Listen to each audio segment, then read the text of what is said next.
What's up my friends, how's it going, and welcome to the long anticipated Alexander series with your fellow comrade Summary. I know I promised to release the series once I hit 5,000 subscribers on YouTube. However, the series had to be slightly delayed due to the fact that there were a lot of videos that were on the back burner, such as my Let's Play Swebo series, as well as the promised faction army guide series for Roma, covering the Chameleon, Polybian, as well as the Marian/Imperial armies of the Romans alongside their auxiliary troops. However, now that that's out of the way, I can go ahead and jump into this series. Of course, I will not be shelving this Swebo series. The idea is to alternate between the Alexander series as well as the Swebo series, releasing at least one episode from each series per week, so that totals to about 2 episodes per week, of course. And without any further ado, let us hop right into the Alexander campaign. Now, this campaign has been modded by the Divided Impera team, primarily by Dresden. However, I myself have contributed to this campaign, namely in aesthetics such as the faction colors, the faction logo, of course, Alexander model himself, and so forth. However, let us hop right into the playable faction, and as the playable faction, you only have Alexander. You cannot play as the Achaemenid Empire, unfortunately. Those are the only 2 factions that are of interest during this campaign. All of the other factions are pretty much unknown factions at this point of time. Of course, histories have been recorded on those factions, but they weren't any significant players apart from, of course, Alexander and the Achaemenid Empire. So speaking of Alexander, he has 2 faction group buffs. We have the Greek Pride, which gives 10 morale during battles against Persians. Now, this buff is not particularly very useful unless, of course, you're losing in a battle and you need that morale in order for your troops to stay a little bit longer in the engagement, to buy them enough time for your other units to come support them, of course. But however, if you're playing very professionally, you will not be using this buff. So I would rate this buff as more of a mid-tier buff. Next up, we have the Marching Orders, which gives plus 10 movement range for all armies on the campaign map. Now, this is once again just a mid-tier trait, and that is because, of course, who cares about a little bit of extra movement range? I mean, it can be useful, but for the most part, it's not really going to make that significant impact that you're looking for, especially when you're playing as Alexander. So that's a little bit of a pity when it comes to these faction traits, in specific, the faction group traits. Now, speaking of the faction specific traits, you have, of course, the 3 modifiers, 2 of which are going to be buffs, and the last one is going to be a debuff. Let's begin with the debuff. We have the Ancient Enemy, which gives major diplomatic penalty with the Persians, and big whoop, guys, because you are actually going to be fighting against the Persians. That is the whole point of this campaign. You are embarking on Alexander's campaigns against the Achaemenid Empire and establishing yourself as the hegemon of the known world, and as such, you don't really care about having positive relationships with the Persians. But what this means is that if you're not careful, the Persians could declare war against you, especially if you are in a weakened state. So you got to be very careful how you present yourself to the Persians. Of course, if you show signs of weaknesses, they are going to capitalize on it and they are going to invade Greece. So that is obviously not going to happen in this series. I'm going to try my level best to actually succeed in this series, and by succeed I mean the objective of the series is to, of course, conquer the entire Achaemenid Empire within the time frame of Alexander's life. However, his death is not scripted in this campaign, so I could continue the series well past his lifespan or his historical lifespan, but we are going to try to complete the conquest before Alexander reaches his age at which he died. And that being said, this campaign does consist of 12 turns per year, so that's going to be a lot easier considering we have at least 10 years or close to 10 to 14 years to complete the series. And if you times like 14 times 12, you're looking at 120 plus 48, so you're looking at about roughly 170 to 200 turns before we have to actually achieve our targets. Next up, we have 2 buffs. We have the Assimilators, which gives decreased public order penalties due to presence of foreign cultures. Now, this is pretty good buff because you're going to be conquering a lot of foreign lands in the Achaemenid Empire, a lot of which are going to be heavily with Persian culture, with very little Hellenic local traditions. So this is going to help stabilize your empire really quickly until, of course, you can Hellenize those provinces. Apart from that, the final modifier we have is the Thessalian Pride, which offers charge bonus for all cavalry units. This is not a particularly powerful modifier because charge bonus with cavalry is not that big of a modifier. A lot of guys do not understand how cavalry work, especially on the charge, and the two main modifiers that actually impact a cavalry charge is the mass of a cavalry and the charge speed. So not the speed that you see in the tooltip, that is the movement speed of the cavalry, but just before the cavalry engages the enemy, when they are within a particular distance from the enemy, they are going to increase their pace, and you can see that they have a charging animation, and that is a different speed, and that is a hidden value in the tables of the database files. And of course that times the mass of the cavalry, which is yet another concealed stat for different types of cavalry. Of course you have Nicaean cavalry, Thessalian cavalry, and so forth. That in multiplication with, of course, the charge speed is what impacts. And typically charge cavalry have higher charge speed and higher mass, so they perform a lot better than melee cavalry such as spear shield cavalry or sword shield cavalry on the charge. But in a prolonged melee engagement, charge cavalry is not going to do so well. So we got to make sure, especially as Alexander, since we will have a lot of charging cavalry with lances rather than a spear shield slash a sword shield cavalry, we have to be very decisive with our charge and try to break the enemy morale in that charge so that we do not take a lot of casualties by prolonging the engagement with our cavalry. As most of you know, we are going to be using that iconic hammer and anvil tactic, so our cavalry is going to play a key component in battles, and of course we want to free up our cavalry as quickly as possible. We want to dismantle or demolish enemy cavalry as quickly as possible so that our own cavalry have free reign to, rear charge the enemy frontline units as much as we can during the battle and win decisively.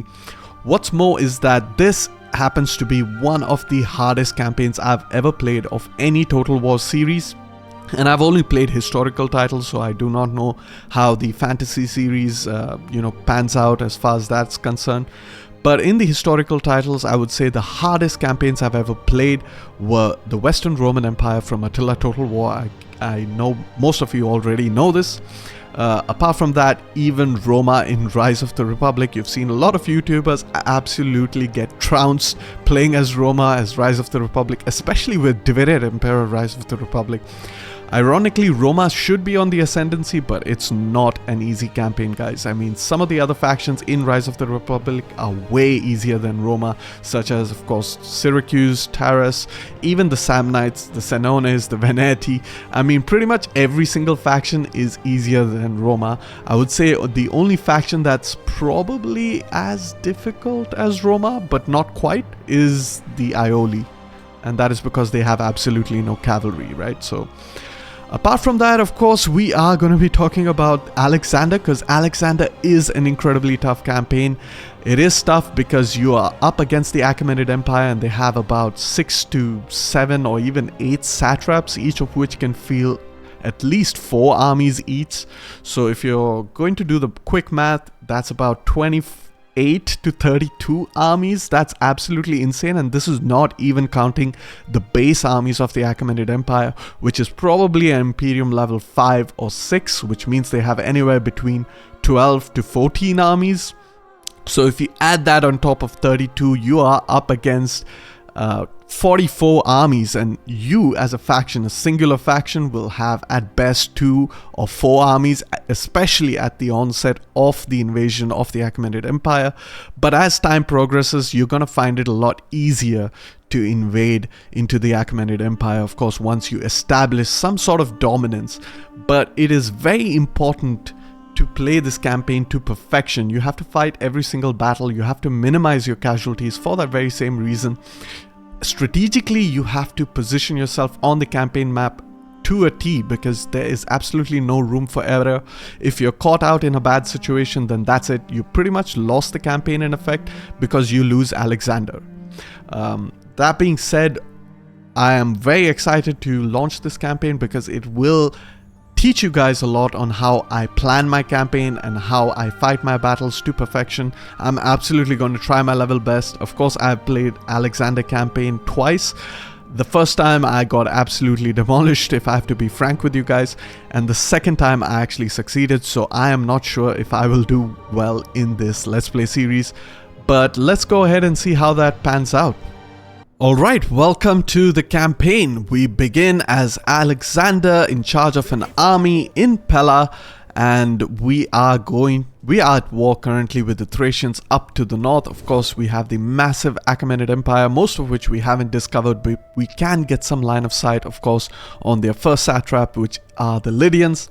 Thankfully, in Asia as well as Paphlagonia and Pontus, we have Hellenic culture, so our initial invasion won't be that difficult. Meanwhile, in Thracia itself, we also have Hellenic as the dominant culture, because keep in mind, Thracia was formerly conquered by Alexander's father, Philip of Macedon, and immediately upon Alexander's succession, he had to put down a lot of rebellious Greek states as well as possible other successors, and in that time the Thracians kind of broke free, and so Alexander's first objective is to actually conquer the Thracian states to the north. That being said, the very first thing we want to do is engage in diplomacy. So let's just pull up our diplomacy. We have Sparta on friendly, so we are going to establish a trade agreement with them and get as much money as we possibly can, because money is going to be a very hard thing to come by in this campaign. Keep in mind, this campaign does not have the updated campaign map of the grand campaign. What I mean when I say that is that we don't have maximum settlement slots. So what that does is it actually changes the meta of the provinces that I typically like to be my economic provinces, food provinces, and so forth, military recruitment provinces.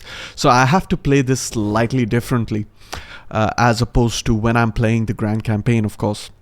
So as you can see, our economy is, we start out with a decent amount of treasury, that typical 21,000 drachma, but we are making only 886 drachma per turn, so that's not good. We definitely want to change that as quickly. What's more is that we actually have public order issues, not in Macedon per se, and that is because of course we have Garrison, the settlement, but we have massive public order issues in Hellas, so we have to really improve the public order of our provinces. Apart from that, we don't have a lot of food generation potential, so that is going to be a major problem in the early game. The economy, the food, the public order, it's really bad. In the grand campaign, you start out with factions that have pretty good public order in your starting provinces, so that's not much of an issue. You can also quickly gain access to good buildings. However, in the Alexander campaign, that is just an added difficulty, of course. Let's hop back into diplomacy. So we have Sparta. We are going to initiate our trade agreement with the RDAI. If they do not agree to pay you for it, we are not going to bother. We are just going to make sure that we establish agreements with all of the other factions in this campaign. They are pretty much passive, so they won't expand as much. They're not going to declare war against you as much, unless of course you're super weak, but it takes a lot for them to declare war against you. Next up, we're going to check our politics, and in politics we have two parties. We have the Somatophylakes, and basically they have three traits. The militarist, which is really helpful. They will like it when we win every successful battle. However, they are not going to like it if there are a lot of enemy players on our territory, and this is a major problem because, as I mentioned earlier, there are about 44 potential armies that the Achaemenid armies can field, so they're going to be a lot. Thankfully, this debuff is capped at 4, so that means that they can have a maximum disloyalty of -20, so that's not too big of a deal. Meanwhile, they are mercantile, which is also nice, which means we get +1 loyalty for each trade agreement established, and we are going to establish a lot of trade agreements. I typically don't tend to do this in my Let's Play series on the Grand Campaign, but in this campaign I will be hiring a an exploration fleet to pretty much discover the Western Mediterranean and establish as many trade agreements as I possibly can. Because keep in mind, I am not making that much income per turn, and if we take a quick look at our income, you can see our trade is only 267, but we can improve that significantly. The next party we have are the Macedonian nobility. They have traditionalist, and now what this gives is +1 loyalty for each province where the culture is dominant. So that is quite good, but it's not going to help us a lot in the early game. Apart from that, they have the Xenophile, which gives +2 loyalty for each faction with which we have established diplomatic treaties to a maximum of 10. So that's yet another reason that we should explore the Western Mediterranean and establish as many trade agreements as we possibly can. Apart from that, they have a debuff, which is the Thirst for Power, and this is actually a pretty bad debuff because it's a flat out -10 for the loyalty of the party as long as their influence is lower than our influence or lower in comparison to any of the other parties. And we start out with a pretty high influence of 52. Being a kingdom, we typically want to be at beloved influence, which means we will have to be at about 60% influence or higher. What that means is that these guys are always going to have that -10 to their loyalty level. So we've got to keep an eye out for any possible rebellions or secessions during our campaign, of course, because our parties are not absolutely the best. They do have the Patriot and they do have the Thirst for Power that can pretty much toss their loyalties in the negative and can result in a civil war or a secession if we are not careful. We have a lot of characters, a lot of historical characters like Ptolemy. We have some other famous historical characters like Lysimachus, of course. We have Antipater, we have Parmenion, Perdiccas, Cassander, Philotas. We have Hephaestion. And I'm not going to believe Hollywood's nonsense that there was some sort of, rainbow stuff going on between Alexander and Hephaestion. The ancient world was not really that enlightened or progressive as Hollywood or the left would like you to believe. Apart from that, we don't have other main characters. I thought we would get some important characters, but they are available to us as special units like Crateros Seleucus, the eventual founder of the Seleucid Empire, of course. And of course, in Athena, we get some Athenian or Greek generals like Antigonus, Monophthalmos, as well as Nearchus. So yeah, there's that. And meanwhile in Philoppolis, as well as Paphlagonia and Pontus, and even Lydia or Ionia, we get unique units for the Alexander faction. So we definitely want to hire them and get them into our armies. Now the next thing is, all of you guys are going to ask me, why aren't you playing as 40-man units? Man, this campaign is hard enough as it is. We're going to be fighting off against at least 44 different armies, and I don't want 44 different 40 stacks, alright? So guys, please excuse me, I'm not going to be fighting 40 stack armies because that's absolutely insane. I mean, Alexander did historically fight against crazy odds, but it wasn't really 1:44, guys. Because Alexander did have 40,000 units on the field of Gaugamela, but he did not fight against like 4 billion units, right? He fought against 200,000. That is, of course, an exaggeration also. Modern historians estimate it to be around 100,000 to 150,000, which is still a significant numerical advantage for the Persians, but that is just about 3 times his number. So it's not 1:44, guys. It was more like 1:3. However, that being said, let us focus on technology, and with technology, we want to prioritize, of course, army upkeep. So we are going to focus on the organized supply. That is going to be our very first technology. Apart from that, we are going to move Alexander up to the north towards Naissos. We are going to begin our invasion of course, the Thracian faction. And just to look at, of course, Alexander's army composition, we have a Hetaroi, we have a Thessalian cavalry, we have a couple of Silver Shield, and keep in mind, Silver Shield are not the same Silver Shield that the Seleucids have. Those were pikemen. Those were eventually transformed into pikemen by Alexander himself, and then later on, these Diadochi fought for the loyalty of the Silver Shield pikemen because they were the most elite fighting unit of the Diadochi time frame. However, they were extremely disloyal, so eventually they were disbanded and kind of resettled. Then, of course, you have the famous Greek bronze shield pikemen. These were basically the military reforms of Alexander's father, Philip of Macedon. Now, I know a lot of people say that, oh, Alexander could only conquer so much because of Philip of Macedon's great achievements in reforming the Macedonian army. But keep in mind, Alexander was just 20 at the time, and he was a capable, not just military leader, he was capable as a strategist as well, capable administrator. He was a really, really, capable person all around. And if I have to prove to you guys if he was capable, just look at the performance of the Diadochi with pretty much the same army. They pretty much deteriorated the quality of Alexander's armies. That is what all of Alexander's famous generals that people tend to credit for Alexander's victories. They say that, oh, he had a good group of generals and all of that. But the reality is, the greater your generals, the greater you have to be in order to control those generals, because each of those generals, they turned extremely rebellious once Alexander died. They assassinated the heir of the Macedonian Empire and so forth. It was just Alexander keeping the very fragile unity of the Argead Empire together. And of course, his untimely death revealed how fragmented the Macedonian nobility really was. However, apart from that, we have Agrianian axemen. Agrianian axemen available to the faction come as 300 men per unit.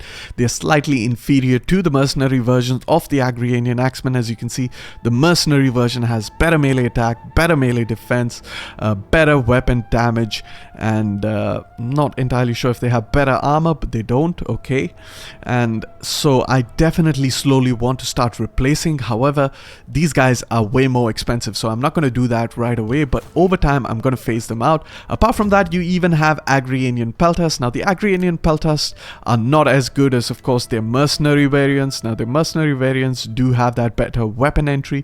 They have better melee stats as well. As you can see, the melee attack of this unit is only 8 melee attack and 12 melee defense. Meanwhile, the mercenary variant has 10 melee attack, 13 melee defense, and the weapon damage is an overall of 33, 14 of which is armor piercing. When you compare it to these guys just have 31 overall weapon damage, 13 of which is melee armor piercing.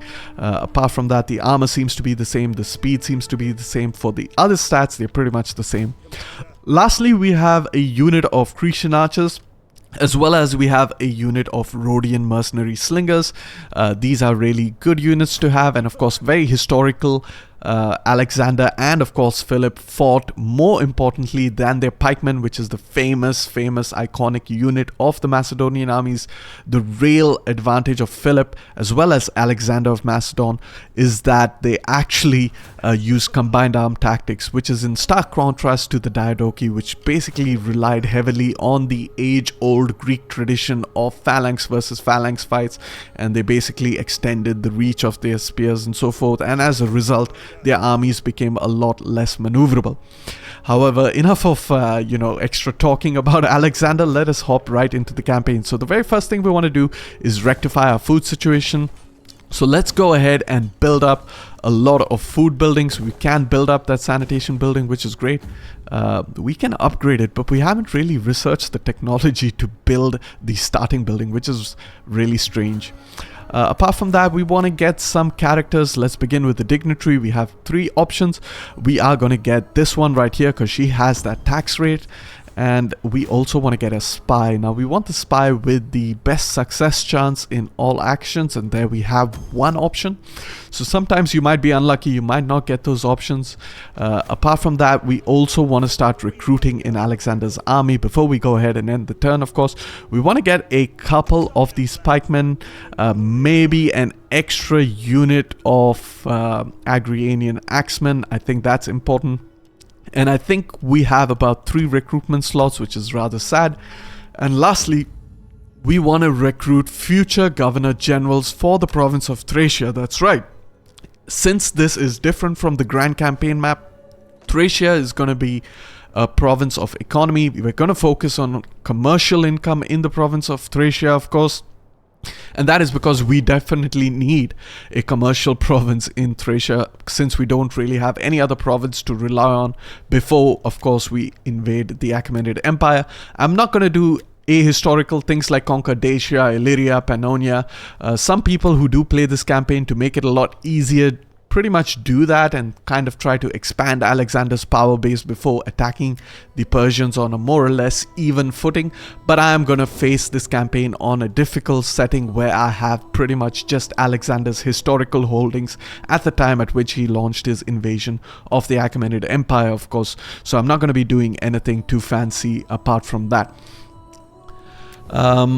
Lastly, I just want to check if there's anything else that I need to focus on, and I don't think there's much else to focus on. Yes, we were in the process of selecting a Governor General. We're going to take a quick look at some of the abilities. This guy has plus 15 wealth from all commerce, so that is absolutely amazing. Hephaestion we probably will use as a military leader, but he doesn't have really good military traits, although he is a gifted leader, which is kind of nice. A good officer as well, which is great.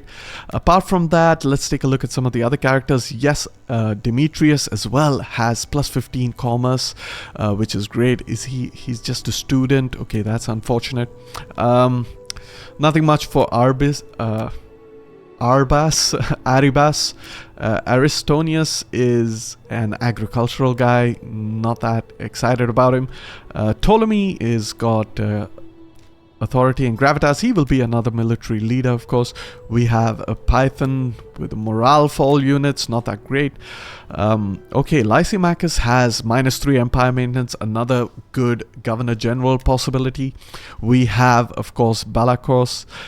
He doesn't have any good abilities either as a military leader or as a governor. We have Antipater, really good as a governor with that -3 empire maintenance. We have Parmenion, should be a military leader, but no real good military leader abilities. Oh, this guy has the -9 morale for all enemy units. So Perdiccas will probably be one of our first commanders. And Cassander also has the same trait. So we will be selecting Cassander as one of our first complementary armies to Alexander's armies, of course. And lastly, we have Philotas.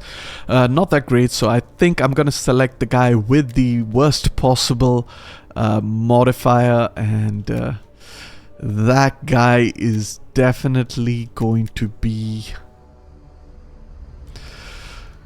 let's see, who do we have? This agricultural guy, so Aristonius. So we're gonna get Aristonius, but I'm a little bit scared of my food, so I'm not gonna get him in this turn. I typically wanted to get Aristonius as a fleet so that I could explore the Western Mediterranean, link up with some of these factions, get some trade agreements to help with my economy. But for now, I am basically going to get my first Governor General, Arrhidaeus, I guess. So let's just try to find him. There he is. And we are actually going to give him a hoplite unit because it is cheaper to maintain, even though we have to pay a little bit for it. So we're going to put him into Pella so that he gains some experience in Pella, and by the time we conquer Thracia, we can easily transfer him over into Thracia. However, with that, we are done with this turn. So let's go ahead, end the turn, and I will see you all in the next turn when we are about to attack Naxos. Alright, welcome to the next turn. We have completed some recruitment and a household has expanded. We are going to send our spy towards Philippopolis. We're going to take a look at what's happening in the settlement. We have a Thracian army that's building up, so we got to be very careful of them. Philippopolis is going to be the hardest thing to conquer. After that, it's going to be pretty much easy to take over Anthea and Odessos. So we really have to win the battle somewhere on the route to Philippopolis, so that's going to be a major concern. Meanwhile, we're going to move our dignitary as close as possible to the province of Thracia, and we are going to deploy him in Pella to improve, of course, rank up and gain some skills. And now that Alexander has slightly recruited, we are going to go ahead and attack the settlement of Naxos. We are just simply going to encircle it for now because we have other things to do in this turn. We're going to take a look at our buildings. Buildings seem to be fine, but what's more is that we need to recruit some additional units. So the idea over here is to have at least 6 units. So we're going for that historical army composition for Alexander. So we want at least 6 units of pikemen. But pikemen are a little bit expensive, so I can't really get any other units. So, And we eventually want to replace all of our cavalry with Thessalian cavalry, and the reason being is though even the companion cavalry is technically heavily armored, Thessalian cavalry have better charge bonus, better melee attack and so forth, better stats in my opinion, and of course they both have the Thessalian mount entity, so that's not going to be too much of a problem. But some of the units we're going to get rid of for certain are these Athenian hoplites. We're going to get rid of the shield bearers, which are a quick moving unit. They are light hoplite unit, which are slightly different from the Grand Campaign version, which do not have a precursor javelin. These guys have a precursor javelin. We're also going to get rid of the Sarissophoroi, which are Sarissa lancers. These guys are too lightly armored for my liking, and the Persians actually have some really heavily armored units. So we're not going to focus on getting or wasting any more units with the Agrianian Peltas, since we are eventually going to replace them. Actually, in the case of the Agrianian Peltas, I don't mind them because I don't really depend on their melee capabilities, so I don't mind getting these units alongside, of course, getting some pike units. However, with that, I don't think there's much else to do. We just have to attack Nasos, so we're going to quick save over here, hop into the battle, fight out our very first battle. Of course, it's going to be a very easy battle. I could technically auto-resolve. The auto-resolve isn't great, so I am inclined to fight the battle, and I do want to showcase the battle because why not? It's our very first battle of the series, so let us actually have a look at Alexander in action. Alright, so welcome to the first battle in our Alexander campaign. Of course, we have arranged our units in a typical echelon formation. We have our pikemen in that refused order, and of course on the right flank we have our silver shield hoplites. Keep in mind that these guys were not pikemen at the time of Alexander, they were hoplite unit. However, towards the end of his campaigns, somewhere around the time where he was at the Indus River, he kind of transformed these guys into the more legendary pikemen that we associate with the Seleucid Empire, of course.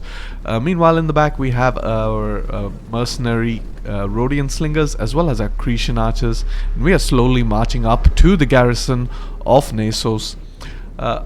On the immediate right and left flanks we have a unit of Agrianian axemen. These guys are the roster variants, and eventually I will replace them for the mercenary variants, which are slightly better. However, they are a bit more expensive. They also don't come with 300 men in the unit as the roster variant. However, in my opinion, 300 men in a unit is actually a bad thing, because it takes a lot of time to maneuver such a large unit, especially for a flanking force. For a frontline unit, definitely the more number of men, in my opinion, the better it is.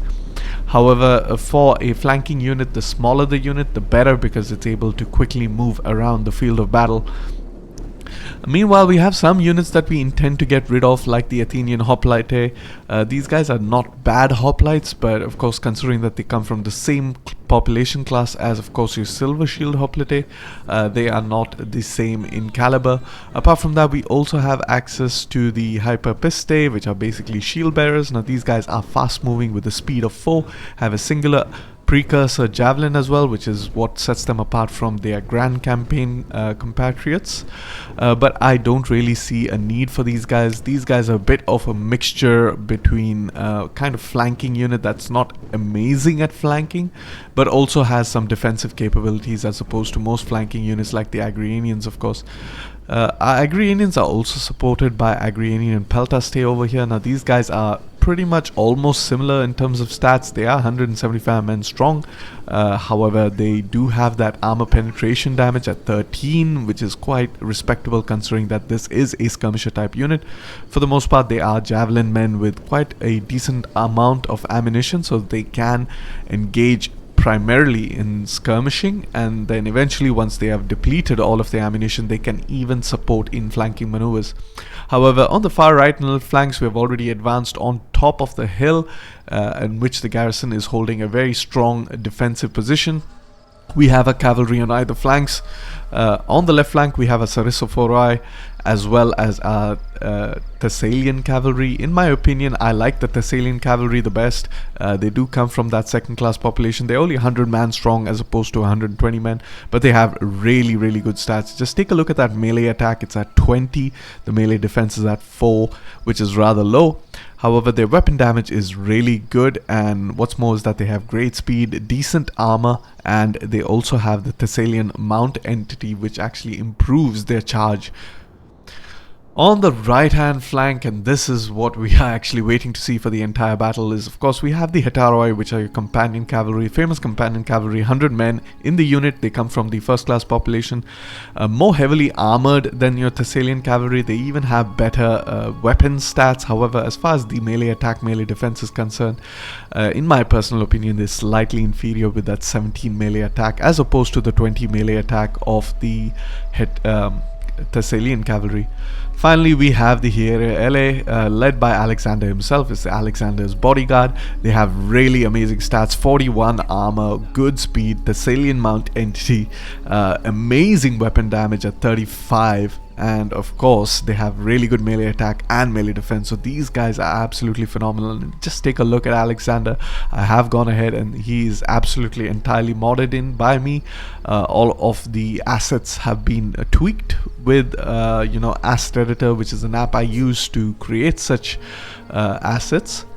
And for those of you who have played this campaign before, you will know that this is a massive improvement from what the original was with Divided Impera.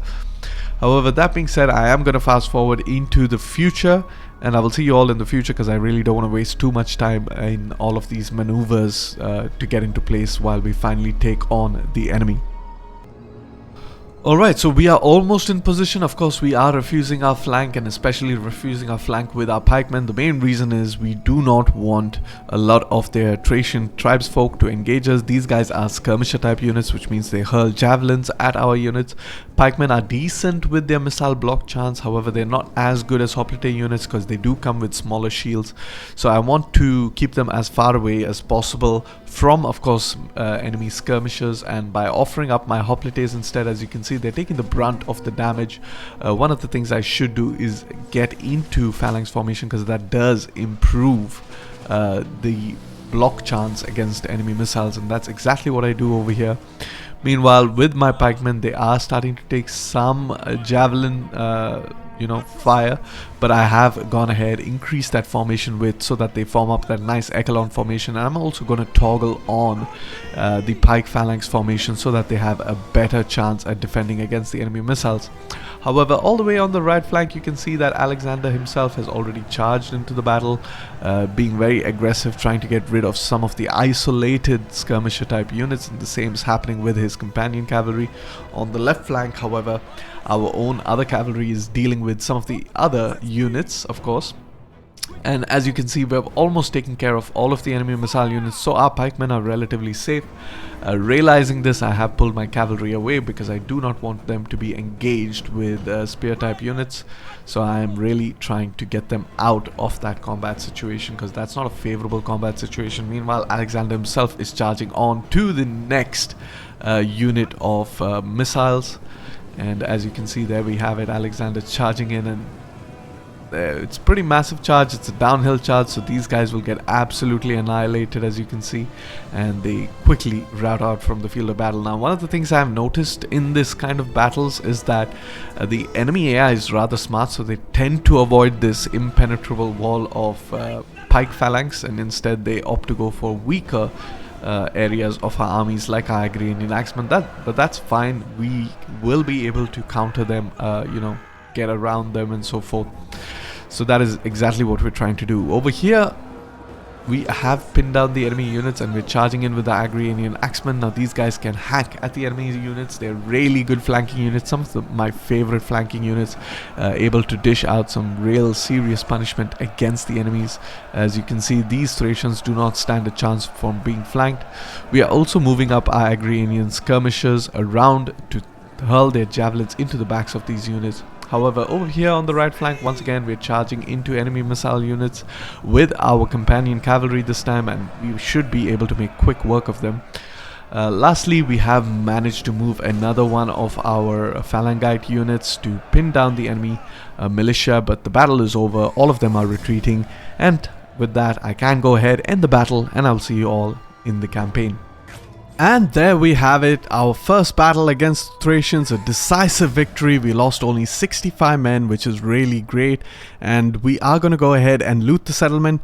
It's going to cause a lot of public order issues, especially for our other provinces, because we are building up on that slave population, but we're going to try our best to minimize that as much as we can, especially if we fight open field battles. We're not going to be enslaving captives, we're going to be ransoming them off. Our main focus, and the reason why we're doing this, is because we are really short on cash, and we need a lot of cash in order to succeed in this campaign. Now what we are going to do is we're going to build up this building, and over here we're going to build a silver mine. That being said, I think we are done with this turn, so we are going to go ahead and end the turn, and I will see you all in the next turn when we are ready to attack Philippopolis. Alright, welcome to the next turn. Alexander has leveled up, so let us improve his skills. Of course, we're going to focus on military logistician because we want that army upkeep cost reduction, and we are also going to get the military conscriptor so that we can improve our replenishment rate. Now, it's going to be difficult to deal with this army. They are almost at 20 stack, and they are in the process of getting a secondary army. Meanwhile, the garrison of Philippopolis is 14, so it's not going to be easy to fight off against these guys. So what we are going to do is we are going to move our army a little bit ahead towards Nasos to link up. We are in the process of building or recruiting troops. We might as well stay in Pella. I'm not entirely sure. All of this is Nasos because we want to recruit a little bit more, but I think our economy is a little bit weak, so we can't really do that. And over here what we're going to do is, thankfully we have a lot of forested areas, so we're going to go a little bit close to our settlement, a little bit outside, and deploy in an ambush stance in the hopes that one of the armies tries to attack me, and if they do that, they are going to be absolutely crushed in an ambush.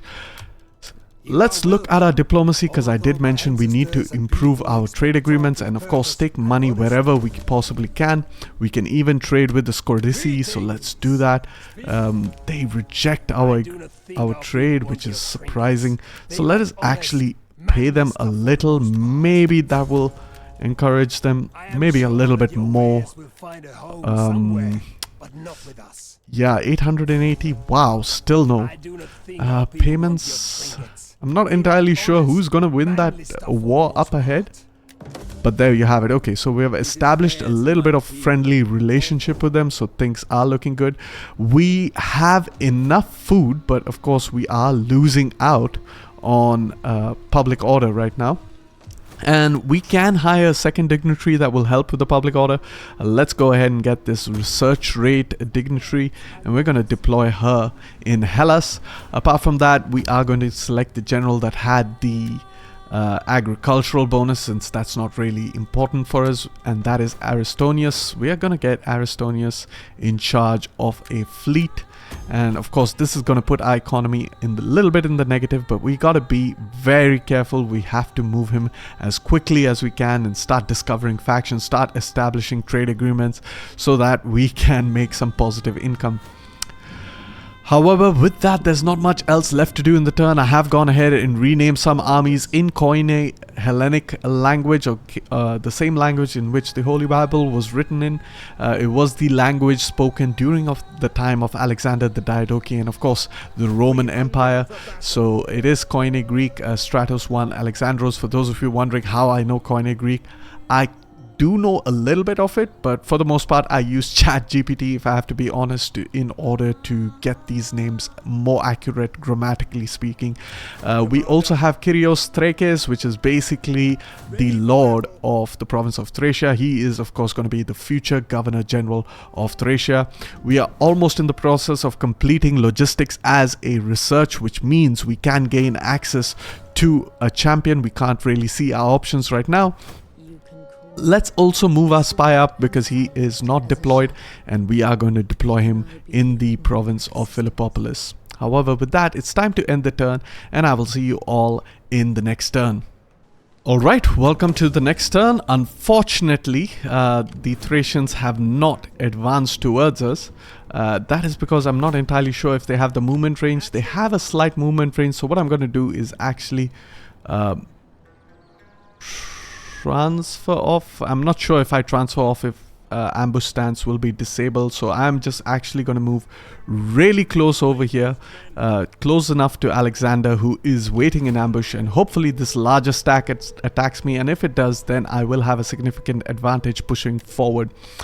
We also have a new household trait, so let's actually focus on that. I wonder who has it. It's probably this guy over here, so we have to wait another turn before we can give it to Alexander.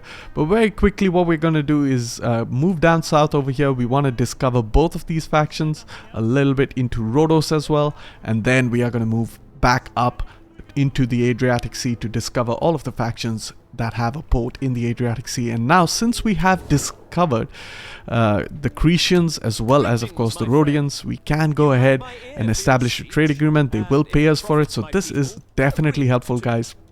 We are going to go ahead and get as much money as we possibly can, establishing a trade agreement with them. Even non-aggression, we do not mind doing that because we want as much money as we possibly can. With the Rhodians, again, the trade agreement, it is on high, so let's go ahead and get that trade agreement with them very quickly. We can maximize on that. That is great.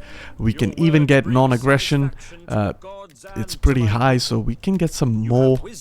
Wow, that's really high, so they will pay us quite a bit. We have quite a lot of money gained from that. 12,000 drachma in our bank. That is great. We are going to upgrade this into a meadow because we have the special building available to the antagonists, which is basically the ranch. What this does is actually consumes food, which is counterintuitive to what we need right now. We need a lot more food production, but I am in the process of building ports as well as, of course, building Traveler's Lodge, which increases my food generation over here. The main reason I am actually going ahead and building a meadow or ranch is because I want that bonus for my cavalry speed, which is really, really important. My cavalry is not particularly fast, they're not particularly slow, they're a bit of a medium cavalry in terms of speed, but the sooner we can upgrade them to higher speeds, the better. However, with that, it is time to go ahead and end the turn, and I will see you all in the next turn, or hopefully in the future, if these guys decide to attack me at Nasos. And there you have it. We have been attacked by the Thracians. They have been intercepted by Alexander. What I'm going to do is quick save over here and hop into the battle. I'll see you all in the battle, our first land battle against the Thracians, and I hope to decisively crush them over here. Alright, welcome to the second battle. This is the battle for Nasos. We were in an ambush stance with Alexander, of course, but our ambush has failed. Instead, we have managed to intercept the incoming smaller Thracian army, and we are going to try to completely crush them over here so that, we are going to anticipate that the bigger army will try to attack us after this fight. Of course, we have that standard formation that we explained in the earlier part of the episode, and we are sticking with that, but eventually we haven't yet replaced our units for now, so we do have some of those units that we're looking to replace eventually, like our Athenian hoplite as well as our Hypapistae. But without any further ado, we are slowly aligning our oblique order. As you can see, we're getting into formation. Meanwhile, the enemy host is not that great. They do have some skirmisher type units and some very light melee infantry. Now, the great thing about Alexander's roster is that their cavalry actually pack quite a serious punch on the charge. So against light melee units, you can absolutely annihilate them if you charge at them from all directions. So that's basically what we are going to try to do. But for the most part, we are going to try our level best to just try to pin down as many enemy units as we can. We want to get into a conflict as quickly as we can so that our pikemen do not take a lot of damage from missile fire. We're not allowing the skirmishing phase to go on for far too long, especially not it's not that big of a deal with the Thracian factions, but especially with the Persian factions. They have a lot of missile units, and even their spear units like Sparabara, for example, they do come with a bow and about 10 ammunition. So if you're actually being very passive, you can get a lot of damage done to your armies even before you begin the melee engagement. So you have to be very, very aggressive. But since these are Thracians, we are going to take our own sweet time to get into the perfect formation. But even so, we're going to be very aggressive. Now, the whole point of this oblique order is to make sure that the rightmost flank that you have here, which is going to be typically your hoplite unit, they're going to be focus fired by the enemy AI. So you want them to be a little bit in an advanced position so that they take the brunt of the damage. Meanwhile, your pikemen are basically going to hold the line. These guys are your strongest unit in a melee. However, they are not as versatile as your hoplite, so they can take a lot of damage from enemy missiles. What you want to do is protect your pike phalanx by offering up your hoplite units to the enemy missile units. As you can see, the enemies are hurling javelins towards our hoplite, and our hoplite, very heavily armored, have a large shield, so they will not take much damage. They might get knocked down a couple of times, but they will not take too much damage, of course, against the enemy.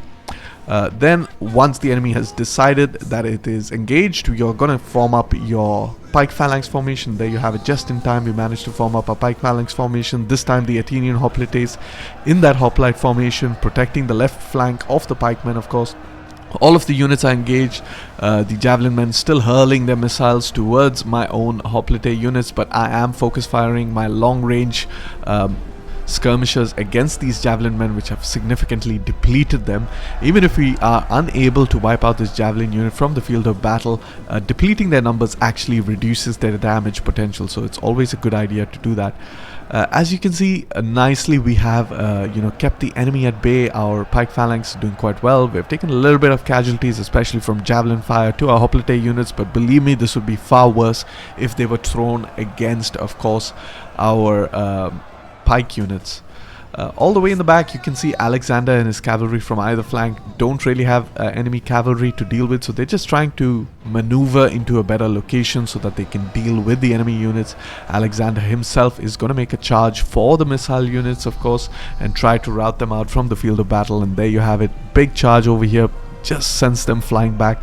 That's just the power of the Macedonian cavalry in this campaign. They're just so incredibly powerful on the charge that they can really dish out some serious punishment. And very quickly we're going to form up Alexander, keep up that aggressive movement and keep trying to attack. We're going to use our companion cavalry this time, charge into the rear of the enemy units, once again charge with another unit of cavalry, keep charging.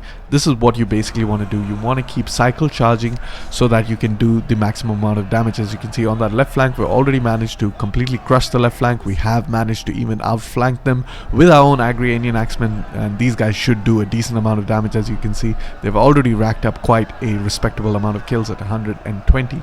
Meanwhile, on the right flank, your Agrianian axemen will most typically support the undefended flank of your rightmost hoplite unit and prevent them from being flanked, and that is what I've done here. I saw that this unit was a little bit offset from my right flank of my hoplite unit, so I actually charged in my Agrianians at a more advanced position. What this could mean is that these guys could end up taking a little bit of casualties, but you don't really care. These guys are from the Barbaroi or the 4th class population. But they can do really good even if they are fighting head on. As you can see, they have managed to score 109 kills. However, with that, we have won the battle. What we are going to do is continue the battle and keep trying to rout out as many enemy units as we possibly can. Here we have charged our Agrianians into the enemy general. They're going to be able to rack up some insane amount of kills, guys, and we are really moving around, hunting down the enemy to a man. And of course, Alexander himself, we're going to try to get as many kills on this unit as possible, so that we can, of course, upgrade his experience level. An absolutely crushing victory with that one. We managed to wipe out an army, and hopefully the Thracians throw in another stack against me. What I am going to do is I am going to ransom off the captives, and they are sending another stack against me. This is amazing. There are a lot of reinforcements, but I am going to go ahead and fight this battle just with Alexander and his armies. Perhaps I might be reinforced by, I'm hoping, my other general, which is really important. This army is on the offensive, so we have quite a lot of time to align our troops, but we are significantly outnumbered over here. Even though the auto resolve is heavily in our favor, they have a lot of troops, guys. So let's just quick save over here. This is going to be the decisive battle that will determine the fate of the Macedonian Thracian war. If we lose this battle, it could be all downhill from here. Of course, if we win this battle, then the road into the Achaemenid Empire is clear ahead of us. What's more is that they have also hired another general right outside the settlement of Philippopolis, and what that could mean is that we could attack that general in the next turn possibly, and if we attack that general in the next turn, we can get the garrison to sally out of Philippopolis, which makes the siege of Philippopolis a lot easier. Alright my friends, welcome to the battle that will decide the fate of this war. It is the most decisive battle of this entire war against the Thracian factions. They are throwing their massive army against us. Of course we have a sizable force ourselves, but we are outnumbered 1.5:1, so we got to be very careful. Meanwhile, I am retreating my army a little bit so that they can link up with the reinforcements. Some of the reinforcements are under replenished garrison units from the garrison of Nasos, the settlement we recently conquered, so I'm just retreating them so that they can replenish. They're not going to be much use in this battle. What I am going to do is retain some of the units that are coming in from my reinforcing army by, of course, retaining some of the cavalry members, of course. This army is led by one of my generals, which I intend to be a future governor general, so I don't really want him to take part in the battle. Of course, I'm just retreating him from the battle. What I am going to do is retain the units that kind of complement my army. My army right now is a 17 stack, so I'm kind of trying to level the playing fields by making it into a 20 stack, of course. And with that, we have our Thessalian cavalry that's joining in from the reinforcing armies. We have our pike units as well, another units of Chalcaspides, and finally I do believe we will have another unit of Agrianian Peltaste that we will need in this battle. However, we're forming up our Thessalian cavalry on that left flank because right now the right flank is a little bit more elite with Alexander's own sacred squadron supported by his companion cavalry, of course. If we take a look at the main formation now that most of our reinforcements are in already, we are going ahead and aligning our formation. Of course, we're going to rely on that typical, echelon formation, and I'll explain more on that in detail later, but just let's take a quick look at the Thracian armies. Now, the reason why we are outnumbered, even though it's a 20-on-20 fight, is that for the most part, most of the enemy units are going to be having a larger regiment of 300 men per unit, so definitely we're going to be outnumbered. Meanwhile, if you take a look at some of their missile units, they do have some slingers, some archers. Now these guys are not that much of a threat. The major threat to you as a Hellenic pike faction is always going to be their peltas, especially if you have a heavily armored peltas like this noble peltas. Apart from that, we cannot really see this unit, but I do believe it was another peltaste unit. We have yet another peltaste unit, so you got to be very careful with these units because they can actually dish out some serious punishment to your pike units. And over here, back now into our own formations, as you can see, we are going ahead and arranging our troops in an oblique order. Now, most of you have seen my other Let's Play series and my other use of pike formation, especially the echelon order, will understand that I do tend to set up my formation in a semicircular kind of array, where each unit is slightly angled with respect to the other unit to its right. And what that does is, in the overall scheme of things, it actually ends up looking like a semicircular echelon formation. However, an alternative is the diagonal formation. Now, both of these variations have their advantages and disadvantages. I typically prefer to go with the semicircular formation, and the reason being is that you actually have a greater frontal coverage with the semicircular formation.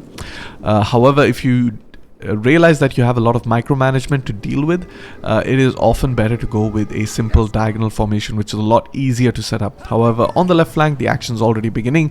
We're beginning to charge against the enemy cavalry over here. As you can see, we're going to be dishing out some serious punishment since our own cavalry is really good on the charge, and even though it being a skirmisher type cavalry, have decided to charge into our cavalry. So big mistake from their side.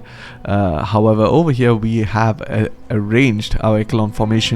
A little bit of a mistake over here by having these guys in a little bit of an advanced position, but it was done intentionally to kind of entice the enemy to attack this unit, try to hurl their javelins against this unit. Now the real danger is of course two of the Peltaste units hurling their javelins into my pikemen. They can seriously dish out a lot of punishment on these units. Another disadvantage of being a little bit advanced like this, so there's always pluses and negatives to certain decisions you can make, but the big disadvantage over here is that yes, this unit can get flanked because we are exposing its flank a little bit. However, on the right flank we're dealing with a unit of enemy melee cavalry, and with our charges we are able to quickly rout out this cavalry. On the left flank we have gained complete cavalry dominance, so that now is the time to kind of move around and start hitting their Peltaste units before they can dish out any significant damage. Now, realizing that my left flank has already pinned down most of the enemy units, my main objective over here is to flank and surround and to crush their morale. Meanwhile, on the right flank with Alexander himself and of course his companion cavalry, we're just trying to maneuver to get into a better position to attack enemy units. We're trying to get into a position where missile units are going to be isolated, so that actually opens up a very easy target for us to attack. However, unfortunately, one of our cavalry has been caught up in a in a tussle against the enemy general, and this general unit is actually really tough as a cavalry unit. They are an anti-cav cavalry with that spear, as well as of course they have really high armor and really good speed, so it's not that easy of a unit to deal with. For the most part, we've dealt with most of the Peltaste units, so our pikemen are relatively safe to keep holding the enemy units without any issue. And as said, Alexander as well as his companion cavalry have gone ahead and made quick work of these long-range enemy missile units. That's exactly what we want to do. And realizing the threat of the enemy general, we eventually decide to go and help him out.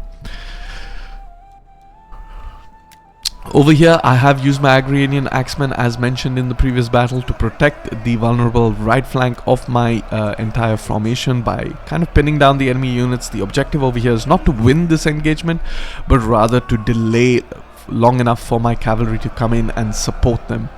Meanwhile, over here we have split up our cavalry on the right flank. One unit of cavalry, the companion cavalry, is going to try to deal with the missile units. Alexander himself, meanwhile, is going to go try to engage the enemy general, get him off the field of battle, and of course with his charge, the enemy general is in full retreat. We are not going to keep chasing him down. Instead, we are going to focus on some of the other units of the battlefield. Over here on the right flank, you can see we managed to actually win, even though our intention was to delay, and that is because we actually dedicated all of our long-range missile units to fire into the unshielded side of that unit. Meanwhile, our extra unit of reinforcing Agrarian Peltaste were also able to flank and hurl their javelins into the backs of those units. However, in the rest of the frontage, you can see the carnage. We are just basically cycle rear charging against enemy units, completely knocking them down, completely shattering their morale. This is exactly how you want to fight. This is a hammer and anvil tactic that the Macedonians were so famous for, and this is, as you can see, a vast majority of their army is in full retreat. We actually go ahead and, try to chase them down a little bit so that we can weaken them, but we're not trying to completely wipe them out because we need them to survive in order to fight a battle outside the settlement of Philippopolis and force the garrison to sally out before we attack the settlement. Alright, and with that we have crushed the major army. It was a very decisive victory. We lost only 440 men. We killed almost 10 times our number. We're going to ransom off the captives. These guys are going to retreat slightly into their own territory, which isn't really ideal. But it's okay because we should be able to replenish in our own territory, push into them and defeat them in the next turn. Well, welcome to the next turn. Our noble lady has increased in rank, so let us actually go ahead and give her the taxation from the bureaucrat, of course, improving her tax per turn. And over here, what we are going to do is we are slowly going to reform our army. We get rid of a couple of these units since we don't really need them. And Alexander has leveled up again. Rather, he has gotten some army tradition. So we're going to go for the Alexander's Chosen, of course. We don't need the skills against the barbarian units because, of course, we are not going to be fighting barbarians for the most part of this campaign. We're going to be up against Eastern or Persian factions. So let's go ahead and get that. Apart from that, the Hellenic supporter is really good with that unit upkeep as well as unit recruitment cost. Then we are going to transfer over all of our troops to Alexander's army, and we're going to deploy this guy into the settlement of Nasos.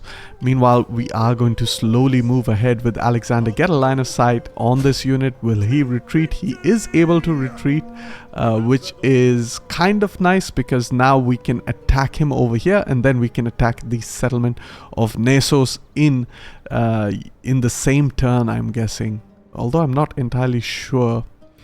I think I should actually go for this unit over here. Let's just actually go ahead and do that, because that is a much surer thing. And if we defeat them and we wipe out the garrison, then we can auto-resolve over here and wipe out that other army over there, because it already has retreated. So let's just quick save over here, hop into this battle, fight this battle to perfection. Should be quite an easy battle. And then after the battle, of course, we are going to capture the settlement of Philippopolis. Alright, welcome to the battle. We have deployed in our typical formation. We have our cavalry on the flanks, and of course our core infantry consisting of our pikemen, flanked by a unit of silver shield hoplite on either side. We have our Cretan archers and a Rhodian mercenary slingers behind them, and on the flank we have our Agrarian troops. These basically are our immediate left flanks and right flanks. They consist of shock troops such as the Agrarian axemen, and of course missile units like the Agrarian Peltaste that also have very decent melee stats. We have attacked the enemy general outside the settlement of Philippopolis with the intention of drawing out the garrison, and as you can see, they're trying to reinforce their isolated general. But for now, the objective is to try to take this general out of the fight as quickly as possible. And you might notice that we are charging with all of our cavalry trying to attack the general. But what ends up happening when you do this, as they approach the general a little bit closer, they're going to, you know, collide into each other. So the idea over here is to actually not charge all of them into the general. Instead, start to pick some different units to charge. And as you can see, just before the charge, I get out of that wedge formation. Wedge formation is useful for the movement speed, but in combat you definitely don't want to have it. For the most part, you can see we're actually trying to encircle around the enemy general. We're going to dedicate a unit of cavalry to actually attack this isolated archer unit, and as soon as we get a good rear charge opportunity, we take it and we completely rear charge the enemy general. They are losing decisively and they should quickly be routed from the field of battle, of course. That being said, as you can see over here, we are going to run down this archer unit with our Sarissa Lancers. I decided to do this because I can take a risk with my Sarissa Lancers. I do eventually intend to replace this cavalry unit, so I don't really care how much casualties they take, but that doesn't mean I'm going to send them on a suicide mission against enemy spearmen. So I pull them back. Meanwhile, back where the general is, we have managed to wipe him out. We are continuing to, you know, deplete the unit as much as we can, see if we can score a kill on the enemy general, and then the idea is to engage the garrison that has sallied out of Philippopolis. I can divide this reinforcement into two groups. We have the melee group that's advanced ahead of course, all of their missile units. What this means is that their missile units, for the most part, are largely undefended, isolated. This provides a very good opportunity for my cavalry to flank and hit them without having to engage their melee units. So the idea over here is to flank them from either direction. So I am moving my cavalry back to its respective right and left flanks. Meanwhile, I am dedicating my core units of infantry to move up ahead and try to attack the enemy. And as you can see, the way we are moving our units actually prevents a lot of unit collision, because we're actually moving in opposite directions. Now, since we are not outnumbered for the first time, we don't really care about echelon formation. We want to maximize how many units get into combat as quickly as possible, so we are actually opting for a more or less straighter formation. I do try to make it slightly echelon because it's always useful. It does prevent the enemy from flanking you just because of enemy behavior. As you can see with the enemy AI, they are opting to completely ignore my pike formation and go for my weaker flanks. But that's a reason why you want to have support troops like this on the flanks that can respond to such maneuvers. However, on the far right and left flank, you can see that I've gone back into that wedge formation because I am trying to maneuver as quickly as possible, get into position as quickly as possible. Getting into wedge formation actually increases your movement speed, so that, in my opinion, is the only real advantage of a wedge formation. We are going to go ahead and charge at the enemy missile units that are vastly outnumbered as well as isolated. And just before we get into into a charge, we're going to get out of that, wedge formation, or we might even retain it depending on how well I handle the micro. Over there you have it. I have kind of retain the wedge formation because I didn't micro it that well, but we managed to rout out quite a lot of units from that initial charge. Would have been a lot more devastating had I gotten out of wedge formation, of course. And now the main objective is to wipe out this group of missile units, and then we're going to focus on this group of missile units. Now this group of missile units, long range missile units, which means they don't dish out as much damage as the Peltaste unit, but they are hurling most of their missiles against my more heavily armored silver shield hoplite that have bigger aspis shields as opposed to the smaller shields that the pikemen have. So relatively speaking, our pikemen is safe. And as you can see, this time I have opted for a little bit of a semicircular oblique order, which is kind of nice, I guess. I always like the appearance of this semicircular oblique order because it actually looks really badass, and it actually presents no gaps to the enemy. However, that being said, these guys are going to get absolutely pinned down. What we're also going to do is, we notice that this unit is moving with an intent to hit the left flank I'm sorry, excuse me, of my silver shield. So I have actually intercepted their charge with my own Agri-Indian Axemen. Keep in mind the Agri-Indian Axemen are absolutely beastly. They can do a lot of damage against these guys, and these guys are already retreating.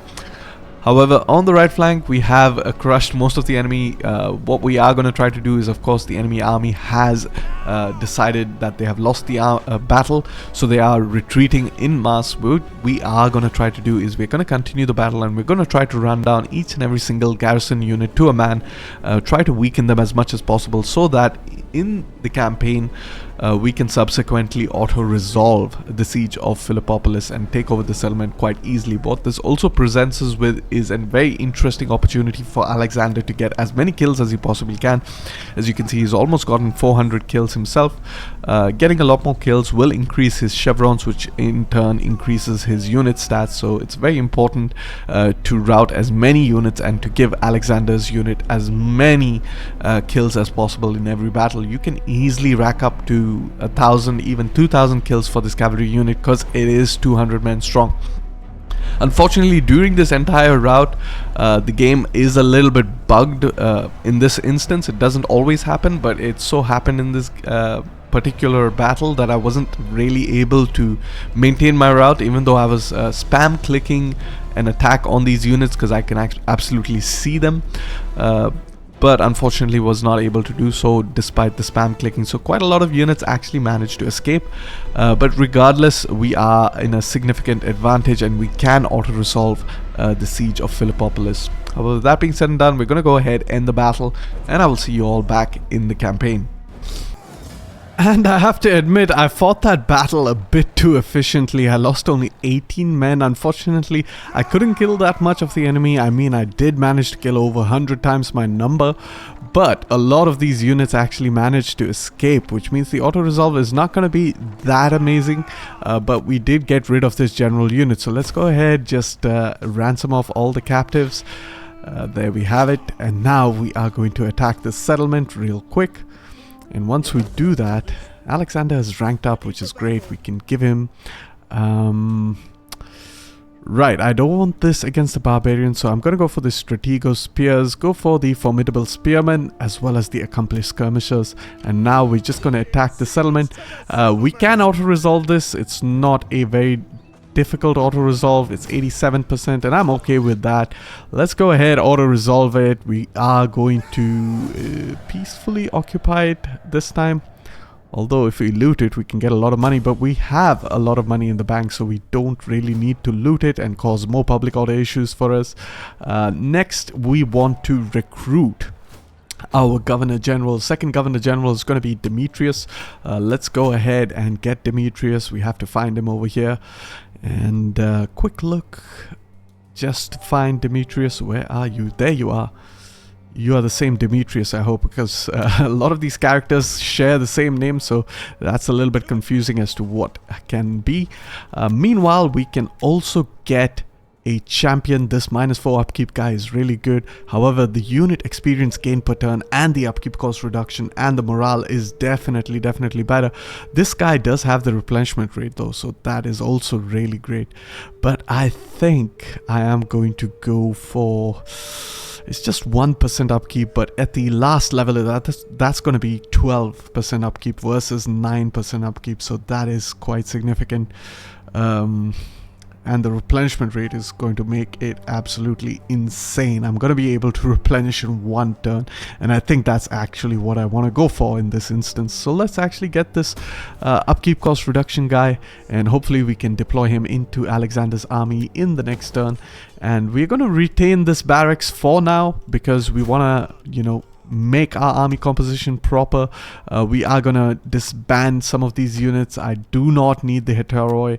I am going to pretty much, I think most of my units are done here, so I just need about 3 more cavalry units and a single pike unit. So let's actually build those. 1, 2, and I need about 2 turns in order to do so, but we can get that replenishment rate, and we focus of course on trained swordsmen for that improved melee abilities for our infantry. Of course, we're going to move our spy a little bit closer towards Antea and Odessos.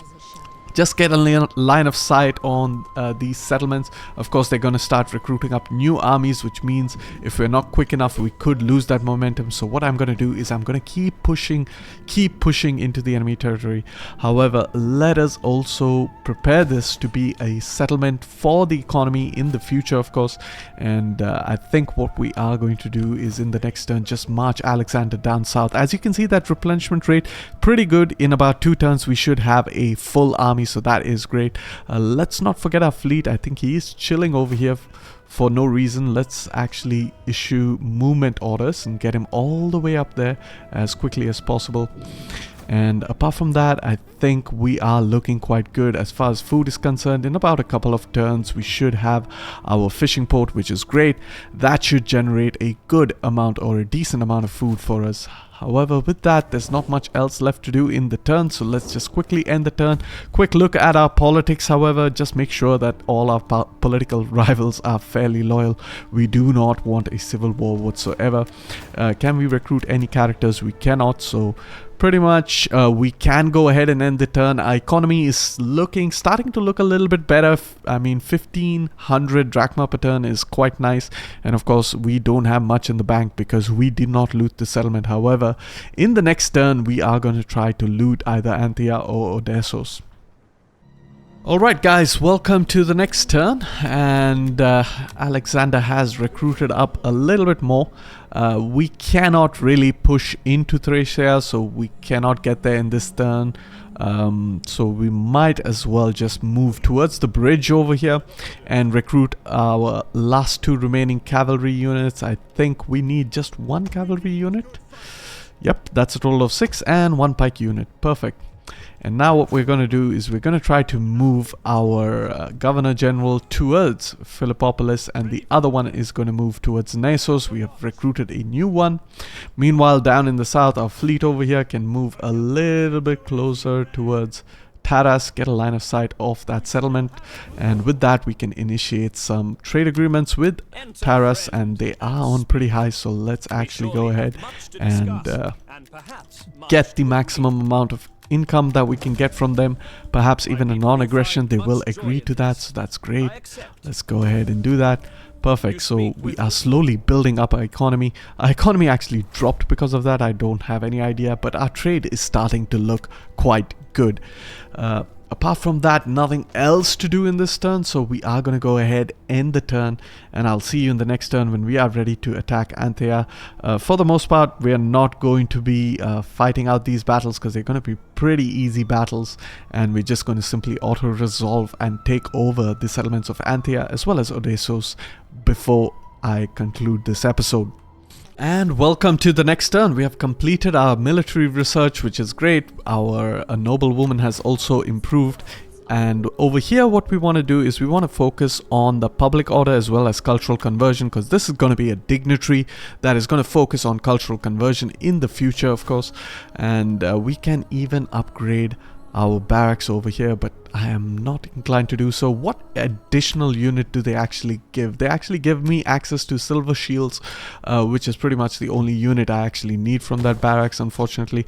So let's actually go ahead and do that. We're going to keep upgrading our food buildings despite the fact that public order is a significant issue.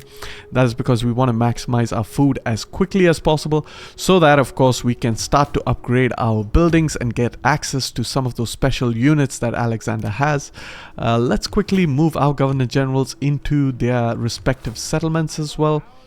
Before we go ahead and attack Anthea, in fact, we can just quickly move Alexander up towards Anthea.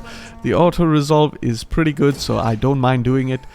We have a decent auto resolve, and this time we can go ahead and loot the settlement. Let's actually go ahead, loot the settlement, and gain some more money. With that amount of money, we can actually go ahead and repair all of these buildings. Dismantle this building, we don't need this one, and we want to repair that one. Meanwhile, we can go ahead and upgrade this into a jeweler.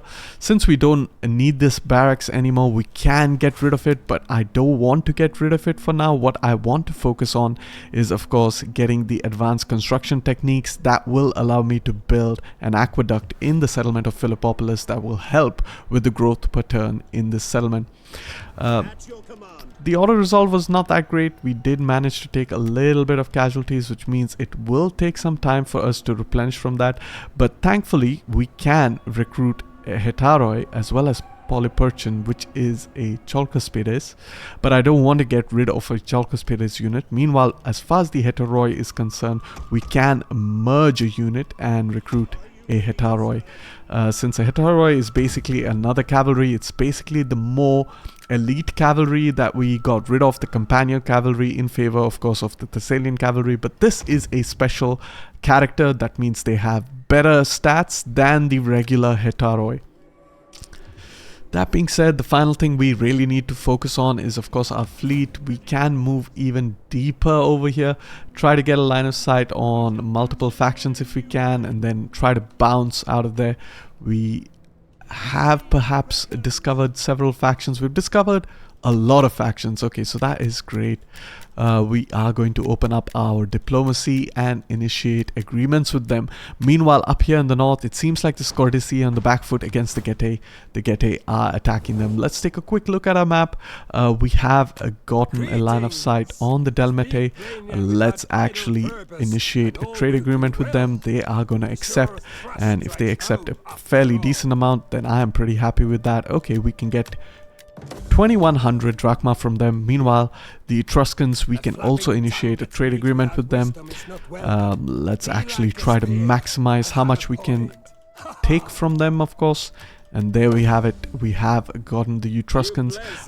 By trading with the Etruscans, we have revealed the Ligurians.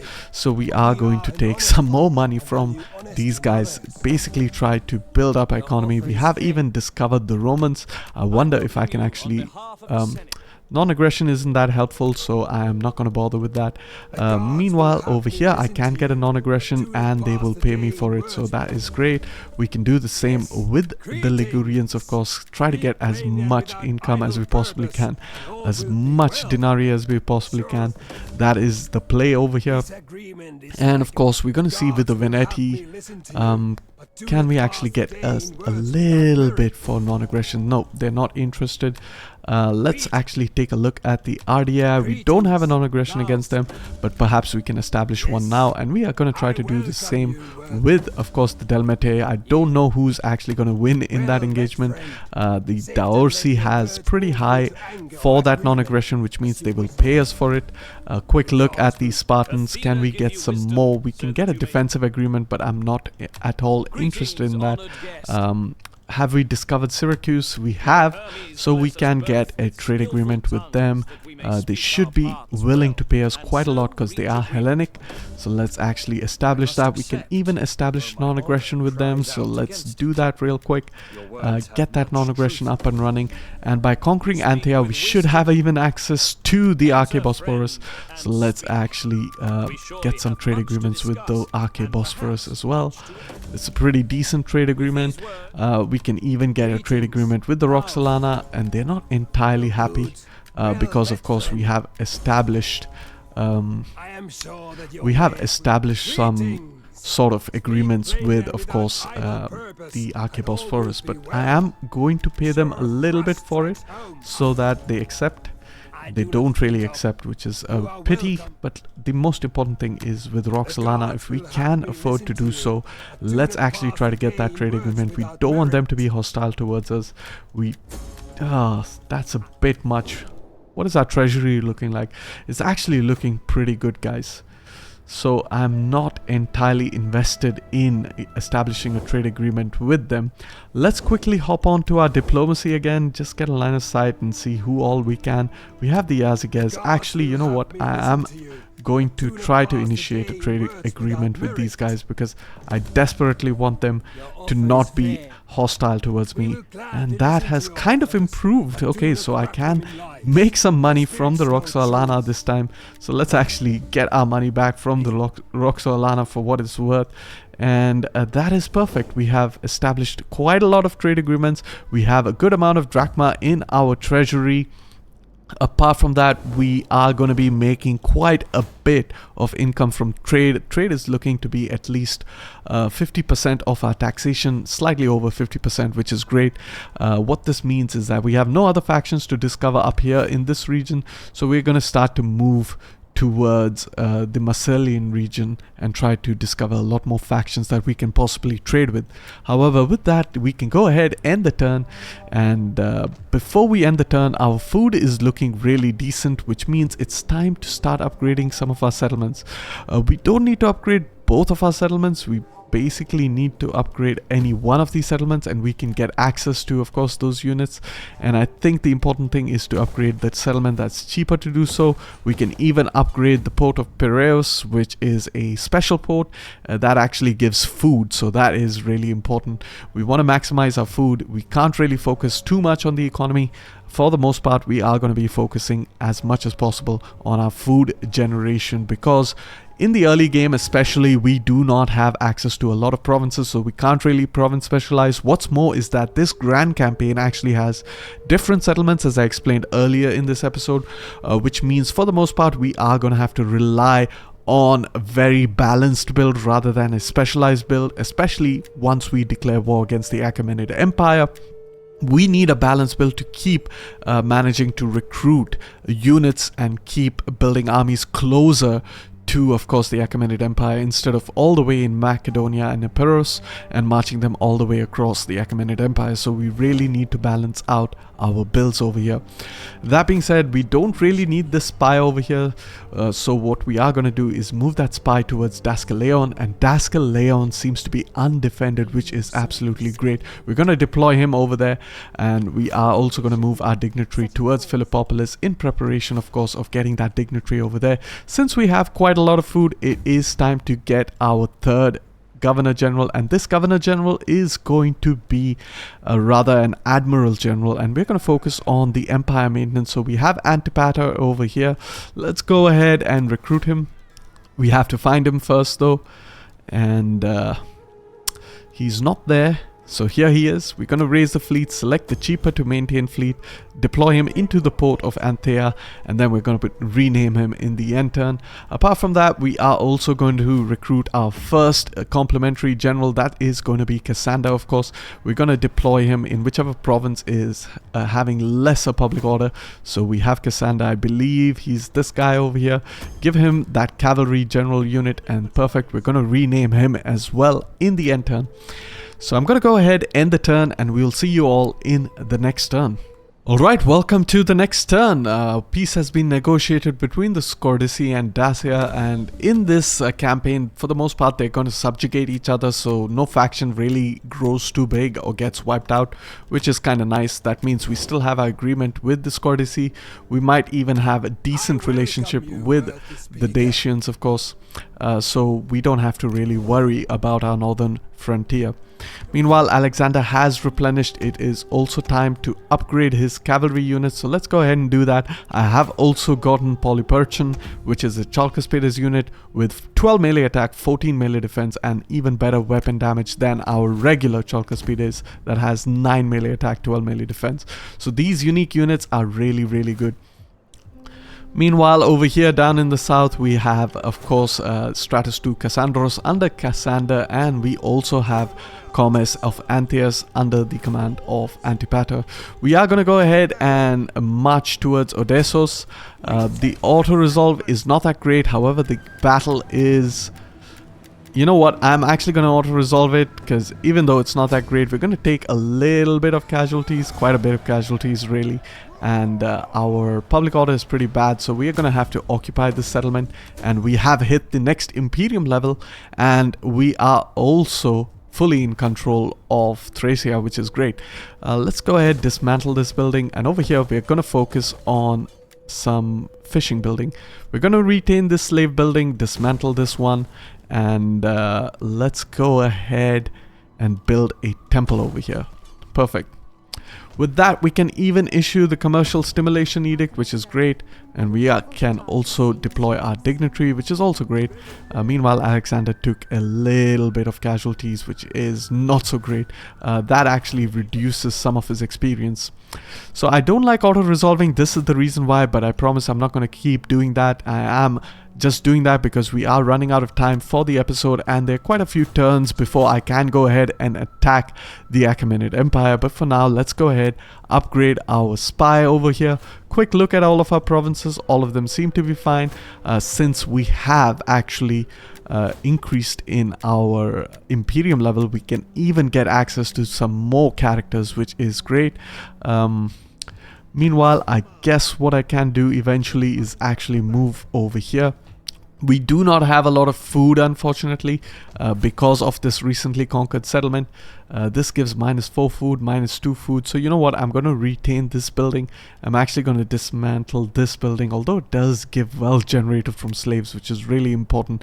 I think I'm not going to dismantle any building because, of course, I am building up some food buildings, and hopefully that will resolve my food issues. That being said, there's nothing much else left to do in this turn. Of course, we have the Massalians that have attacked the Ligurians. Perhaps we have even discovered them because of that. Unfortunately, we haven't. The Cappadocians, the Lydians, these are all subjects, so we're not really that interested.